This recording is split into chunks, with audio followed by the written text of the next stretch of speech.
Lesson 320. My Father gives all power unto me. Hi there. What if we could truly grasp that we are more powerful than we can ever imagine? But not in the way we've always thought about, which probably left us feeling disappointed, right? Today, let's delve deeper into this intriguing idea. Let's dive into Lesson 320 and uncover the profound truths it holds for us. My Father gives all power unto me. The Son of God is limitless. There are no limits on his strength, his peace, his joy, nor any attributes his Father gave in his creation. What he wills with his Creator and Redeemer must be done. His holy will can never be denied, because his Father shines upon his mind, and lays before it all the strength and love in earth and heaven. I am he to whom all this is given. I am he in whom the power of my Father's will abides. Your will can do all things in me, and then extend to all the world as well through me. There is no limit on your will. And so all power has been given to your Son. In other words, today's lesson emphasizes a profound and yet incredible truth: we all possess the power of God within us. We are all unlimited in our strength, peace, joy, love, and all other qualities we typically attribute to God, our loving Father. However, it's crucial to understand that this power becomes effective when our conscious will aligns with the will of God. As we've stressed in our previous lessons, this divine will is in fact our true will. Lesson 74. There is no will but God's. Lesson 307. Conflicting wishes cannot be my will. However, the world we live in has trained us to think differently. We've been conditioned to see ourselves as small and insignificant mortal beings, powerless against the circumstances we encounter or the actions and intentions of others. And now, A Course in Miracles presents us with a contrasting view. It tells us that we are powerful beyond imagination, provided we align our will with the will of God. The key also lies in our identification. Lesson 97.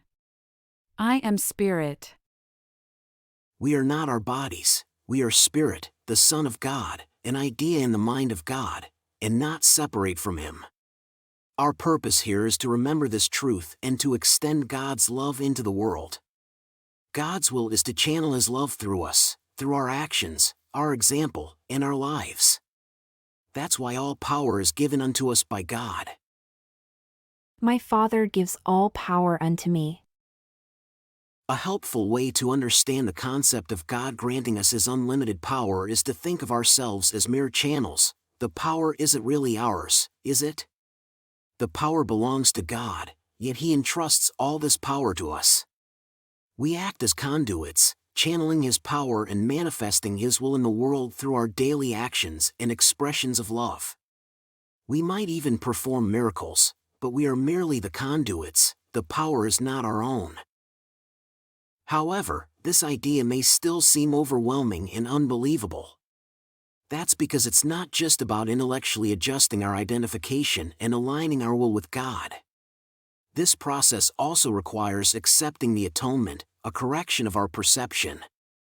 We need to constantly make this choice. In any given moment, instead of listening to our ego, we should choose to ask the Holy Spirit for guidance, to help us see situations, relationships, and the world differently, through the lens of love rather than fear.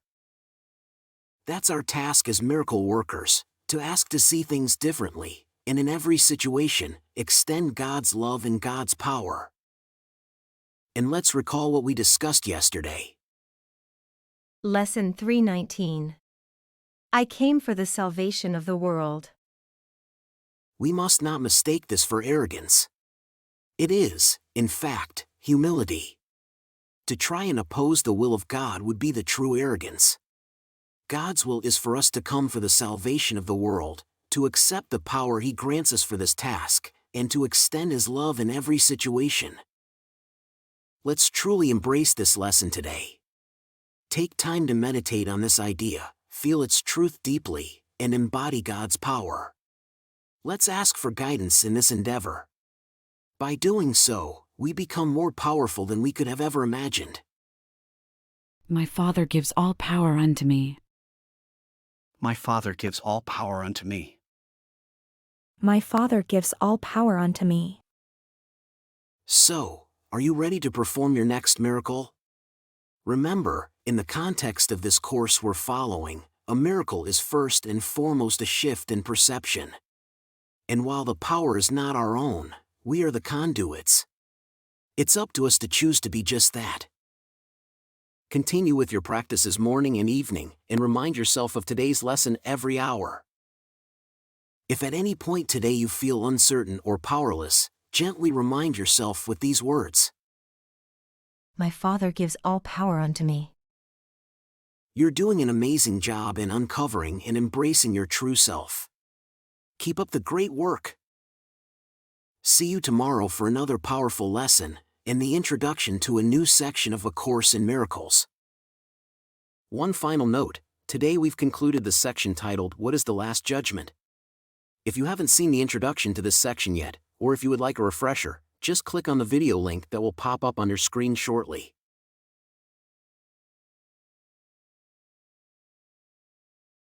If you enjoyed the video and found it helpful, please don't forget to give it a like and leave a comment.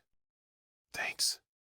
And don't forget to subscribe to the channel and hit the notification bell. There's a new lesson every day.